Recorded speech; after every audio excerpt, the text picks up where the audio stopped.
irmãos, eu quero convidar todos a uma leitura bíblica em Gênesis capítulo 37. Depois eu vou ler um texto no Evangelho de João, capítulo 12. Mas primeiro Gênesis 37.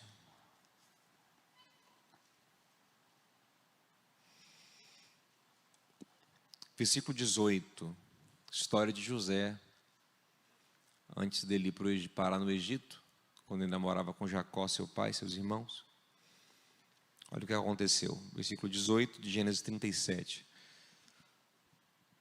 Mas eles o viram de longe, e antes que chegasse, planejaram matá-lo. Lá vem aquele sonhador, diziam uns aos outros. É agora, vamos matá-lo e jogá-lo num destes poços. E diremos, um animal selvagem o devorou. Veremos então o que será dos seus sonhos. Agora, por gentileza, quem conseguir abrir João capítulo 12, versículo 24, quem não conseguir, eu acredito que vai aparecer aqui. Diz assim: na verdade, eu vos digo, aqui já é Jesus falando com os discípulos, que se o grão de trigo caindo na terra não morrer, fica ele só, mas se morrer, dá muito fruto. Gente, quando você pensa na palavra potencial, o que é que vem na sua mente? O que é um potencial? Potencial é um poder armazenado, é um poder em possibilidade, é um poder que não necessariamente se manifestou, mas que está latente, que pode vir a se manifestar. Ok? Muitas coisas na vida podem revelar potencialidade. Muitas coisas. Talentos, recursos, contextos. Muitas coisas revelam potencialidades.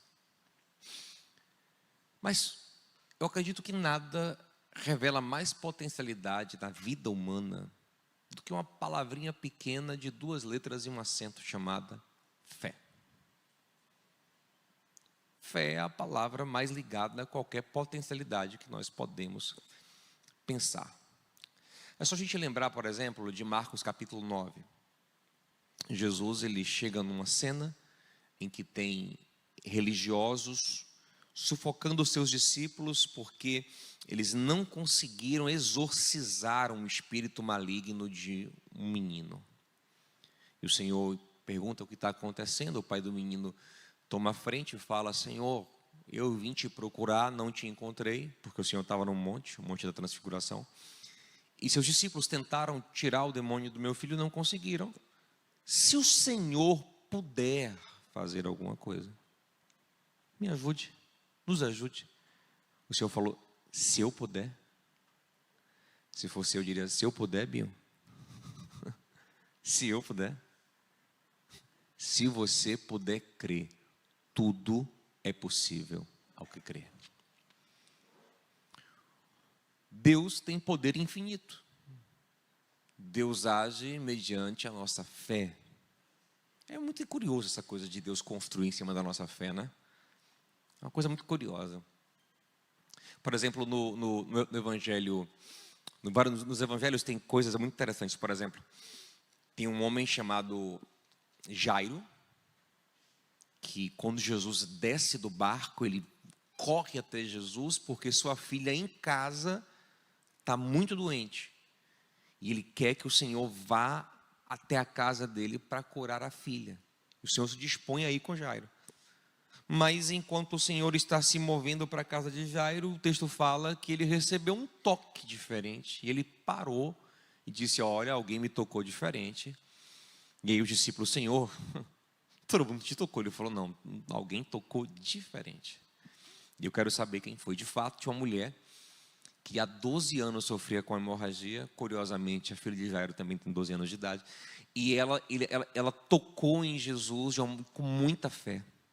Ela veio já na direção do Senhor com esse pensamento, com essa fé. Se eu tão somente tocar na orla da roupa dele, eu vou ser curada. E foi isso que ela fez. Nem na pele ela encostou na orla do manto de Jesus. E o poder de Deus fluiu para dentro dela. E na hora ela ficou curada. E aí ele parou. E aí ele ficou, demorou, até que a mulher, com medo, achando que tinha feito algo errado, de fato, socialmente falando, o que ela fez foi errado, ela não podia tocar num homem, ainda mais num mestre sagrado, ainda mais na borda do manto, que é algo que remete à reverência, estando ela com fluxo de sangue, e ela com medo de ter pecado, se apresenta tremendo, e ele diz: filha, fica em paz, tua fé te salvou. Eu construí em cima da sua fé. Só que enquanto ele está procurando a pessoa que tocou nele, falando com essa mulher, derramando ainda mais cura sobre essa mulher, curando agora a alma dela para o corpo não voltar a ficar doente, tirando a culpa da alma dela, perdoando ela, restaurando ela, quem é que está esperando ele para ir na casa, gente? Jairo. Jairo continua esperando.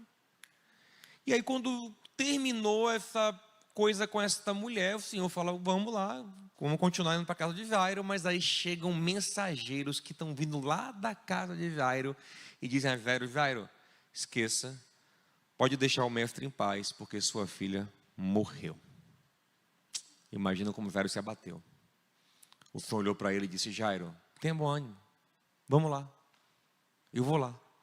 Mas imagina como foi sofrido para Jairo esperar Jesus poder sair, caminhar com Jesus, com aquela notícia de que a menina estava morta. Como foi sofrido, até que quando de fato o Senhor chegou na casa de Jairo, o Senhor fez um milagre extraordinário. Mas você viu quanto que ele sofreu? Agora tem outra história nos evangelhos. História de um homem romano, um centurião, que vai até Jesus e fala: estou com um servo meu, doente em casa, eu sei que o Senhor pode curar. Aí o Senhor fala: tá bom, eu vou com você. Ele fala: não precisa, eu sou um homem que tem autoridade, eu sei como funciona a autoridade. A gente não tem que ir, a gente manda e a coisa acontece. Daqui, dê uma palavra e lá na minha casa meu servo vai ser curado. Você disse: uau, que fé linda. Nem em Israel eu vi uma fé como essa. Seja feito conforme a sua fé. Agora eu pergunto a você: por que o Senhor não fez isso com Jairo, coitado? Jairo vem angustiado aqui. Se ele podia fazer isso, né? Jairo vem angustiado: Senhor, minha filha está doente em casa. Vai lá: não, Jairo, não precisa, fique em paz. Espera que eu vou ver a mulher que me tocou aqui, viu? Sua filha já está curada lá, pode ir lá. Não, Jairo sofreu, esperou, o Senhor teve que ir lá. Já com o centurião ele fez. Com outra pessoa que ele fez isso, foi uma outra pessoa que também não era israelita. Isso não é à toa, eu tenho uma pregação que eu explico por que esses não israelitas às vezes criam mais do que os israelitas. Como a religiosidade às vezes atrapalha a gente de crer de verdade. E uma cirofenícia que veio atrás dele clamando, insistindo: Senhor, minha filha está demoniada. E ele disse: mulher, grande é a sua fé, vai, seja feito conforme a tua fé. E de longe ele curou a menina também. Por que com Lázaro ele não fez? Ou com Jairo ele não fez? Porque Jairo não tinha fé para isso. Então Deus está limitado à minha fé? Não. Mas Deus costuma respeitar a estrutura da nossa fé para construir alguma coisa. Por quê? Porque se Deus constrói algo que a sua fé não suporta, você não dá glória a Deus. Fé é a maneira com a qual você reconhece que veio de Deus, que o seu coração se torna grato a Deus. Você entende? Fé é a sua relação com Deus, é a sua devoção, é a sua entrega ao Senhor. Se você não tem fé para suportar, o que não provém da fé é pecado. Até a bênção você estraga. Até o que é bom vira coisa ruim na sua vida, a bênção vira maldição. Então tem que ter um lastro de fé, de confiança em Deus, de dependência em Deus, para que o que Deus vai construir glorifique o nome do Senhor. Porque o que não é feito em fé é feito em autoconfiança. É feito em carnalidade, é feito em arrogância, é feito em ego. Então o Senhor, Ele quer uma base de fé para poder construir. Por isso que em Hebreus 11, 6 diz que sem fé é impossível agradar a Deus, porque é necessário que todo aquele que acredita em Deus creia, primeiro, que Ele existe, segundo, que Ele é benfeitor de todo aquele que o busca.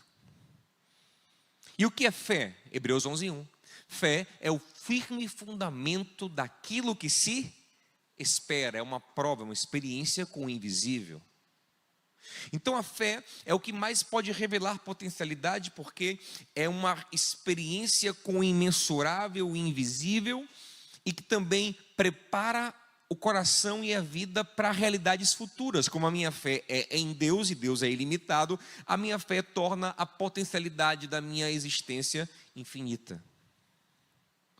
Lógico que isso não faz com que eu tenha fé ao meu próprio gosto, porque até a fé quem nos dá é Deus, tudo é pela graça de Deus.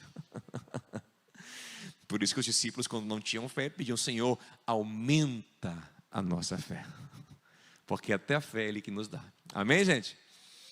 Mas quanto mais eu sou capaz de crer, mais a vazão de potencialidade desse Deus infinito de trabalhar na minha vida.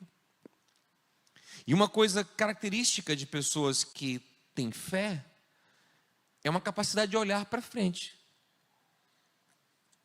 A fé é o firme fundamento da esperança. O que é esperança? Uma expectativa de futuro. Hebreus 11:1, fé é o firme fundamento daquilo que esperamos. Fé é fundamento da esperança. Por isso Paulo fala em 1 Coríntios 13:13 que permanecem três coisas na vida humana. Três é o tripé teologal que sustenta a humanidade, sobretudo a humanidade que tem relação com Deus: fé, esperança e amor. Onde tem fé tem esperança, onde tem fé tem esperança tem amor. Então uma característica de quem tem fé é ter esperança. Ainda que nada esteja positivo, como ele confia num Deus ilimitado, que não depende de circunstâncias, ele tem uma capacidade de se alegrar no Senhor, de esperar no Senhor. É Abacuque 3, ainda que a figueira não floresça, ainda que não haja produto na videira, na oliveira, ainda que não tenha gado no curral, ainda que as colheitas deem errado, ainda que tudo dê errado, todavia eu me alegrarei no Senhor, exultarei no Deus da minha salvação. Ele vai dar um jeito de me sustentar, de me abençoar. A fé me faz olhar para a vida como Davi no Salmo 23, que diz: certamente bondade e misericórdia me seguirão por todos os dias da minha vida. Eu não sei o que vai acontecer, se esse dólar vai subir, se o dólar vai descer, se a bolsa vai quebrar, se o país vai fechar, se as coisas vão dar errado, eu não sei, eu sei que Deus cuidará de mim. Isso não quer dizer que eu não me importo com nada, que eu estou alienado, que eu sou uma pessoa que não liga para nada, que se expõe ao mundo, a política, Trump e Lula. Não é sobre isso, eu me interesso, eu me importo, eu quero que o melhor seja feito, que a justiça seja feita. Não é sobre isso, mas o meu coração não entra em desespero. Por quê? Porque eu tenho fé. E quem tem fé não entra em desespero, porque desespero é ausência de esperança. É desesperança. Então quem tem fé sempre tem esperança. Sempre confia no Senhor. Sempre diz: o Senhor é o meu pastor, de nada terei falta. Mesmo se eu passar no vale da sombra da morte, eu não vou ter medo. Por quê? Porque Ele vai estar lá comigo. Pode vir crise, pode vir dificuldade, pode vir... mas Deus, o que importa é que o Senhor, eu não vou passar sozinho. O Senhor estará comigo. Amém, gente? Então, essa capacidade de olhar para o futuro revela fé. E fé revela potencialidade. Então, é comum que quem tenha fé sejam pessoas que tenham tanto mais de sonho, de capacidade de projetar, de olhar para frente. Eu não estou falando assim de idealizar o que você quer, não. Mas uma capacidade de dizer: rapaz, é possível, vamos fazer alguma coisa. Vamos crer, vamos se movimentar, vamos tentar discernir qual é a vontade de Deus, vamos nos mover, vamos pensar, vamos sonhar. Lógico que eu não estou falando de sonhos carnais, eu não estou falando de acreditar que Deus pode fazer alguma coisa. Amém, gente? Quem crê que o Senhor pode fazer coisas boas na sua vida? Glorificar o nome dele. A gente tem que acreditar nisso. Então José, gente, é um rapaz que revela uma potencialidade diferente, porque ele começa a ter uns sonhos e acreditar nesses sonhos. Esses sonhos falam de um futuro onde ele tem uma autoridade, onde ele tem um poder. Ele é imaturo. Ele não sabe transmitir isso, ele não sabe comunicar isso, ele não entende bem isso. Ele só entende que tem algo ali dentro dele que não vem dele, que vem de Deus.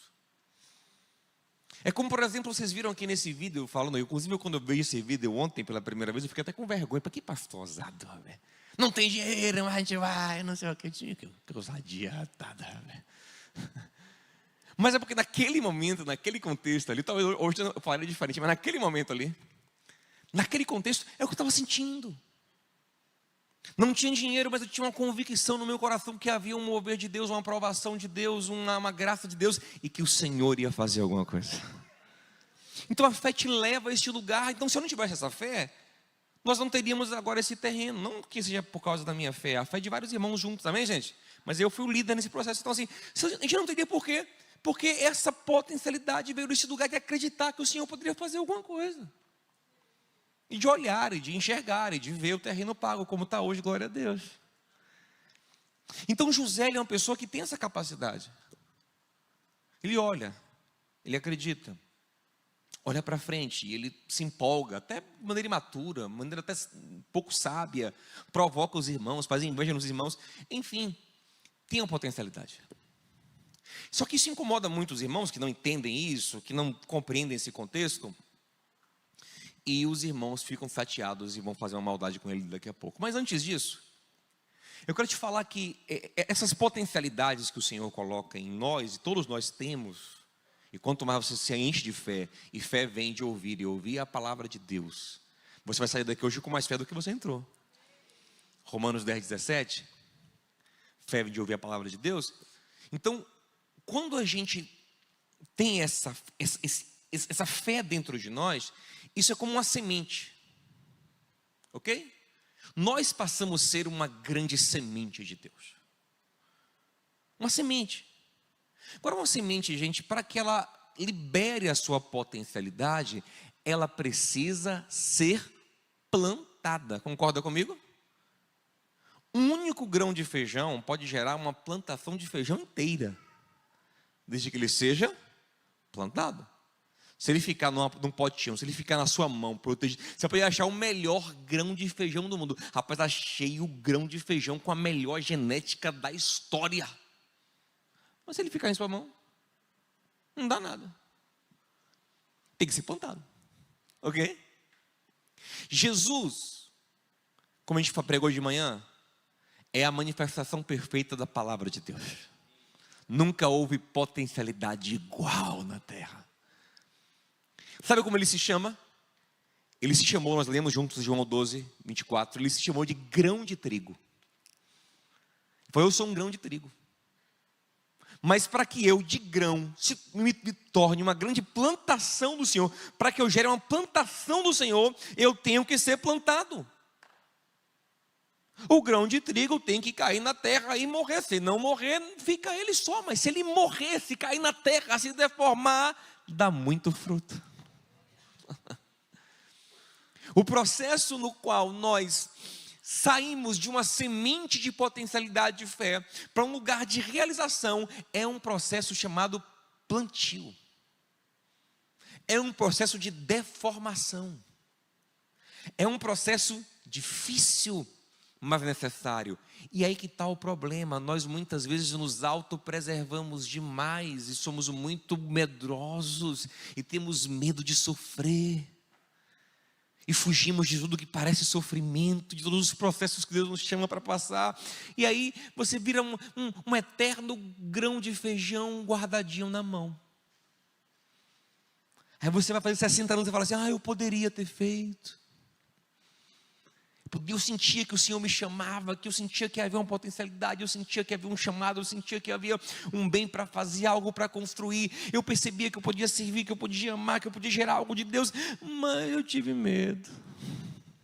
Mas eu não quis sofrer. Mas eu podia.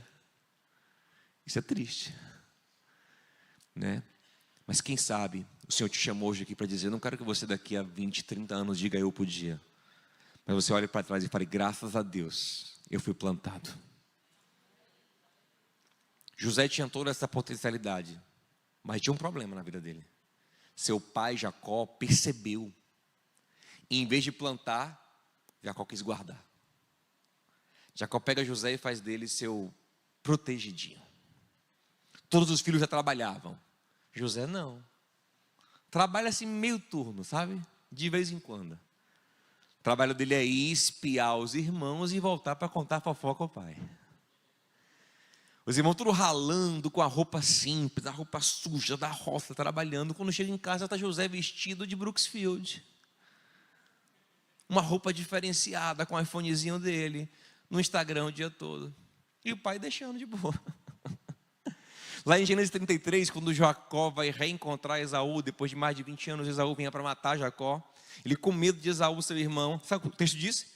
Que ele pegou José e botou lá atrás, para ser a última coisa que Esaú ia tocar. Jacó super protegia José. Assim, José nunca ia desenvolver o que Deus tinha plantado dentro dele, o que Deus tinha colocado como uma semente dentro dele.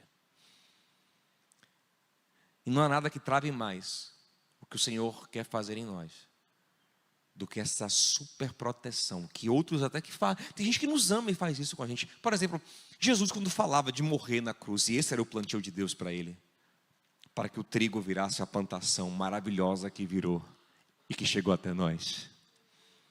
Começou lá na Judeia, lá em Israel, e tomou o mundo para a glória de Deus. Para que ele virasse isso, ele tinha que morrer. Quando ele falava isso, os discípulos não gostavam. Lembra de Pedro, Mateus 16? Não, mestre, não, tenha dó de você. Não, longe de ti, morrer, que conversa é essa? Se poupe, seja feliz. Curta a vida. Não, sofrer assim, para quê? Lembra qual foi a resposta do Senhor para ele? Para trás de mim, Satanás. Essa sua fala de proteção para mim agora, na verdade, ela é contra a vontade de Deus, ela é satânica. Ela mata a potencialidade de Deus na minha vida. Vou te falar uma coisa. O Evangelho é um convite para se deformar. O Evangelho é um convite para passar por processos difíceis, desconstruções, para ver Deus mexer em você de uma maneira muito profunda, meu irmão. Para ver o Espírito pegar a sua vida e fazer assim, ó.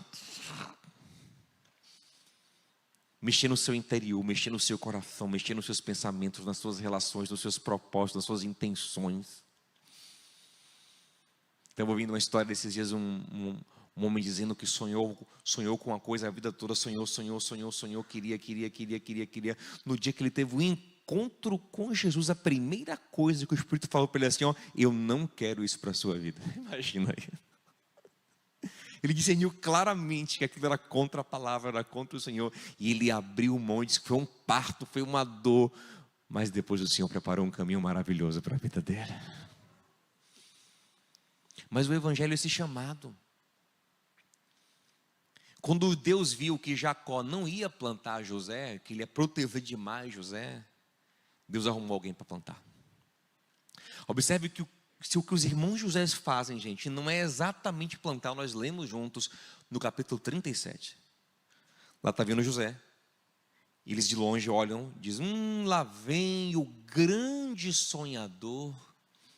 Vamos pegá-lo, matar, jogar dentro de um poço desse e vamos esperar para ver agora no que serão os seus sonhos. Gente, se eu pego aquilo que tem potencial, o grande sonhador, jogo debaixo da terra, espero para ver no que vai dar, isso é plantar.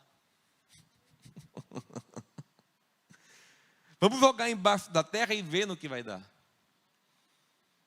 Jogar embaixo da terra, Deus não deixou matar, mas quando já sobe dali, já sobe diferente.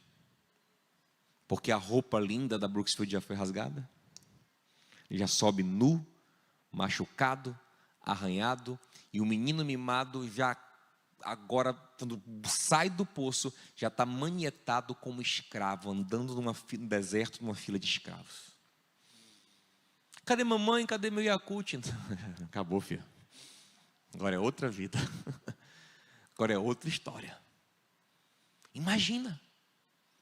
Mas no nível de deformação que esse homem está sofrendo para viver o que Deus tem para ele. Ele podia se revoltar, não, eu quero meu Danoninho, daqui eu não meu Danoninho, esse é meu iPhone, não. Sabe o que o texto fala que ele fez? Ele foi o melhor escravo da casa de Potifar. Imagina, um menino mimado, vira o melhor escravo. Porque ele aceita o que Deus está fazendo na vida dele, com humildade, com graça, com gratidão, e ele se entrega para glorificar o Senhor. Meu irmão, aceita o processo de Deus na sua vida, meu irmão.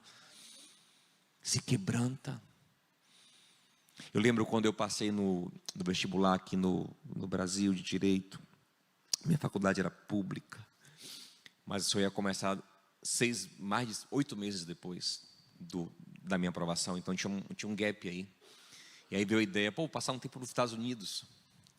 E aí a promessa que eu tinha de que eu iria para lá é que eu ia morar numa mansão lá de um amigo, uma casona e tal, com vários quartos, vários banheiros que me traumatizaram, não vou contar já. E tal, ia ser uma maravilha. E antes de eu ir embora, no último culto que eu estava, uma irmã, e eu acredito, que tomada por Deus, olhou para mim e falou assim: olha, eu vejo você nos Estados Unidos como um José. Eu disse: Glória, eu vou reinar lá. Porque José, Só que eu esqueci que antes de governar, José foi escravo, meu irmão. Meu irmão, eu virei o Cinderelo da mansão. Meu Deus, era esfregar aquele banheiro toda semana, aquelas banheiras infinitas, os produtos. Meu Deus, eu em casa nem arrumava a minha cama. Do dia para a noite eu estava lá e comecei a trabalhar, trabalhei com uma coisa, trabalhei com outra. Aí na época eu estava trabalhando lá com um negócio de piso sintético. Aí já era quase 11 da noite, num frio, na Geórgia, eu carregando um rolo de piso sintético. Eu falei, aí eu parei, me deu um bug assim. Eu falei, por que eu estou fazendo? Eu sou maluco, velho. Eu tenho minha casa, minha cama, meu Danoninho. Eu estou aqui carregando esse rolo de piso sintético quase de 11 horas da noite. O patrão era miserável. Eu quase que largo assim, me revolto. Mas naquele momento assim que eu parei assim, o Senhor falou assim: eu estou trabalhando na sua vida. Eu estou te dando experiências que você nunca teve. Eu estou te amadurecendo, eu estou te quebrantando, eu estou te humilhando para fazer algo especial na sua vida. Eu me reanimei, carreguei o rolo para o caminho. E de fato, depois daquele período ali que eu voltei, o Senhor começou a fazer coisas muito especiais na minha vida. Pergunta ao seu irmão assim: você está pronto para se deformar, meu irmão? Está pronto para perder sua casquinha bonita? Você está pronto para lançar raízes? Quem já plantou feijão? Lembra de plantar feijão na escola, no algodão? Era lindo ele, no outro dia estava todo feio. Até um cheiro estranho saía dele, né? É o processo da deformação, mas que é necessário. Aí você entende melhor o Salmo 126, que diz: aquele que leva a preciosa semente andando e chorando. Por que alguém semeia chorando? Porque a semente é preciosa, dói o processo, dói largar no chão, dói entregar, mas a gente precisa passar por isso. Sabe o que eu vejo? Eu vejo uma geração imatura, justamente porque pai e mãe protege demais, gente. Hoje o cara chega com 40 anos e está gritando: mamãe, minha toalha, meu Yakult. Antigamente o menino com 18, o pai: vai embora, meu filho, vai trabalhar, vai se virar. O menino batia a cabeça, ia lá, desenvolvia, amadurecia, virava homem. Hoje o cara com 40, homem ainda, é um menino, adolescente, mentalmente. Porque não passa nos processos. Não amadurece, não perde a casca, não faz raiz, não cresce, não desenvolve. É Jacó segurando. Mas vou te falar, Deus te ama tanto, ainda que Ele tenha que arrumar uns irmãos para lhe plantar, Ele vai arrumar em nome de Jesus. Você quer? Não, pastor, não quero passar. Gente, nós somos uma geração muito mimimi, sinceramente. Quer uma coisa que me assustou na igreja moderna? Lembra que eu cresci ouvindo: eu quero ser Senhor amado, como um vaso nas mãos do oleiro. Quebra minha vida e me fazes de novo. Eu quero. essa música sumiu da igreja. Sabe por quê? Eu vi porque ela sumiu. Porque como eu do lado de cá, eu consigo ver. Quando o louvor cantava, na parte do quebra minha vida, o pessoal fazia assim, ó. O povo não quer mais ser quebrado, não. Não quer mais sofrer, não. Não, ninguém mais quer sofrer, não, gente. A gente quer sempre uma forma de não sofrer. A gente quer evitar a dor, evitar a desconstrução, evitar perder, evitar renunciar, evitar dizer não à carne. Sabe, a gente quer as bênçãos, a gente quer se sentir bem, a gente quer o bem-estar, a gente quer um culto legal, a gente quer um louvor legal, uma palavra legal, e fazer o que eu quiser da minha vida, e aleluia. Mas não é assim, meu. A vida com Deus é uma desconstrução contínua para uma reconstrução no Senhor. É o Senhor te fazendo nascer de novo e caminhar em santificação. E sendo transformado e abrindo mão de pensamentos, de desejos, de paixões, para glorificar o Senhor. E cada vez mais você é uma pessoa nova, que pensa diferente, que enxerga o mundo com outros olhos, que tem outras prioridades, que tem novos sonhos. E até os antigos sonhos são reinterpretados. José, quando viu seus sonhos se realizarem, ele percebeu que o seu sonho não era nada do que ele imaginava ser. Ele imaginava que ia dominar os irmãos. Depois ele entendeu que o sonho dele era para servir os irmãos. A maturidade do processo. Mas a gente tem que passar por ele. Você entende? E José foi vendido e virou, e aceitou o processo, e ele começou a enraizar no Egito, e começou a brotar, e começou a dar os primeiros frutos ali na casa de Potifar, virou o mordomo principal da casa de Potifar, quando de repente a mulher de Potifar invoca com ele. José se mantém fiel a Deus, ao patrão, não peca com a mulher, e a mulher acusa ele, e José de repente, ele é podado, ele está crescendo no Egito, ele é podado e colocado na cadeia. Vou te falar, isso acontece muito. A gente começa a se desenvolver no Senhor, e a fazer coisas boas, o Senhor começa a trabalhar em nós, e de repente parece que vem uma poda. Tá, pô, espera aí, eu não entendi. Estou caminhando, estou crescendo, estou amadurecendo, por que essa poda? Lá em João 15 o Senhor fala assim, ó, que o Pai é o agricultor, e os ramos que dão fruto, Ele limpa, Ele poda, para dar mais fruto ainda. O Senhor sabe, diga, irmão, o Senhor sabe o que faz. Mais uma vez, aceita os processos. Eu não estou falando para você aceitar o que é injusto, calado e aceitar o mal, não. Mas para discernir em cada situação como você pode glorificar o Senhor, como você pode honrar o Senhor, mesmo sofrendo injustiças. Porque aquela plantinha podada foi para a cadeia. Sabe o que aconteceu? Na cadeia ele começa a frutificar. De preso exemplar, vira auxiliado carcereiro. E vai crescendo. Cresceu tanto que um dia pegaram aquele jarro e colocaram na presença do faraó. Quando o faraó provou da fruta de José, disse, rapaz, eu vou plantar isso aqui no meio do Egito. Eu vou adubar para isso aqui dar sombra e fruto para o Egito todo. Plantou José como governador e cresceu tanto, deu sombra para o Egito todo, que começa a vir gente de outros países provar o que havia em José. Aquele potencial virou realidade. Até um dia que vem 10 irmãos juntos, 10 irmãos hebreus. Quando José os viu, reconheceu de imediato, mas eles viram José e não reconheceram. Sabe por quê? Porque José era outro. E é o que acontece na vida de quem de fato caminha com o Senhor. Quem te encontra daqui a 10 anos nem reconhece do tanto que você amadureceu, do tanto que você cresceu. Mas quem permanece no mesmo lugar, sem fé, sem desenvolvimento, sem crescimento, sem processo, se encontrar ele daqui a 10 anos, é a mesma ladainha, é os mesmos pecados, o mesmo problema, a mesma coisa, porque ele não passa os processos necessários.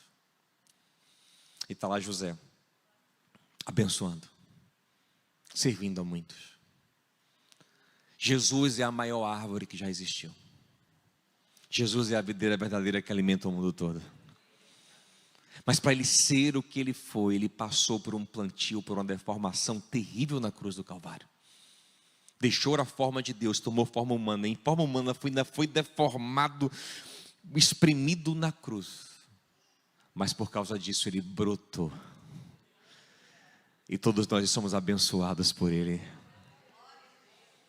Meu irmão, existe algo que o Senhor plantou dentro de você. Mas a pergunta é: você vai aceitar o processo ou não? Vai querer se proteger, ou vai querer fazer a sua vontade, ou vai querer a vida do seu jeitinho?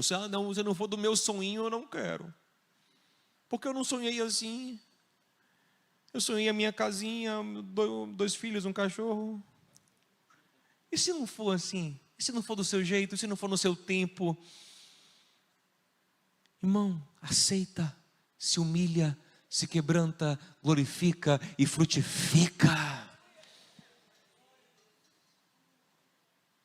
Sabe? Deixa Deus trabalhar, deixa Deus mover a sua vida. Glorifica o Senhor. Se entrega ao Senhor, não é aos homens não. Jesus estava morrendo na cruz, mas ele disse: ninguém tira a minha vida, eu que dou. Pilatos, você só vai me condenar porque tem alguém acima de você que te dá autoridade. Você não tem nenhum poder sobre mim se do alto não fosse dado. Irmão, os homens na terra são só instrumentos. A sua vida está nas mãos de Deus. Submeta a Ele. Não, pastor, vamos submeter a essa pessoa, esse marido, essa mulher, esse negócio. Não é ao Senhor. Ele não merece não, mas o seu Senhor vai ser honrado com o seu amor, com a sua graça, com a sua submissão, sabe? O Senhor vai ser honrado. Fosse pelo marido e pela nossa mulher, a gente faria besteira às vezes, porque nem sempre ele merece não, viu? Mas pelo Senhor, você se mantém fiel. Pelo Senhor você honra, pelo Senhor você ama, pelo Senhor você perdoa, pelo Senhor da sua vida você se deforma. Ele é maior que Faraó, maior que Potifar, maior que Jacó, maior que os irmãos. É Ele quem dá o crescimento.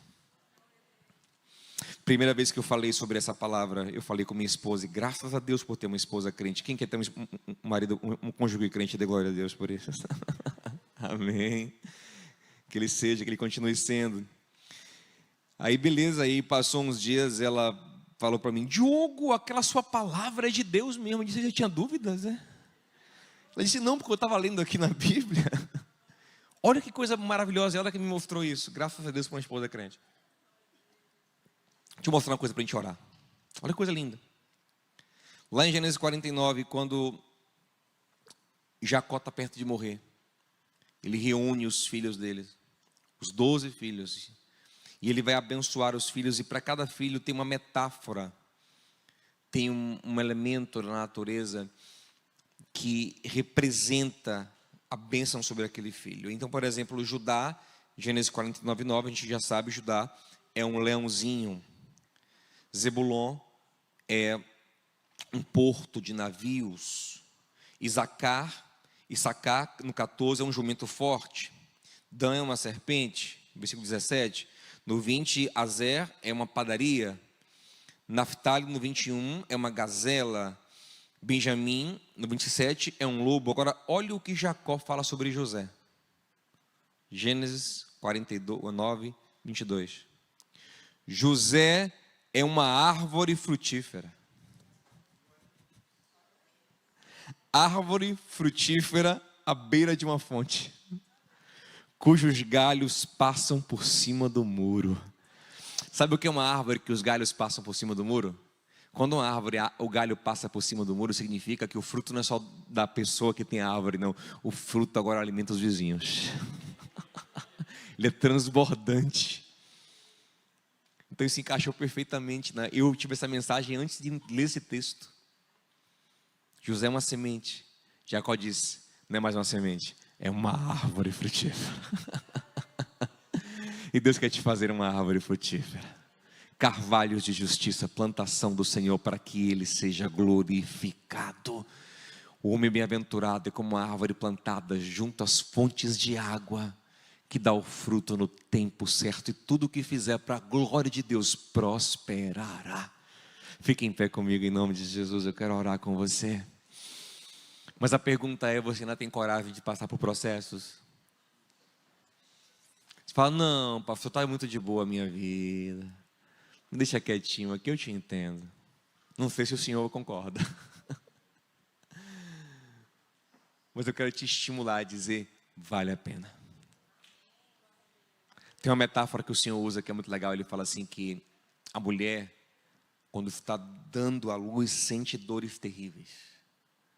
Mas quando passa aquela dor, a alegria é tão grande que ela nem lembra mais da dor. Foi Jesus que ensinou. E assim vai ser com você. Não vou mentir para você, os processos não são fáceis. Mas depois que eles passam, é tão grande a alegria de ter frutificado no Senhor, que você nem lembra da dor.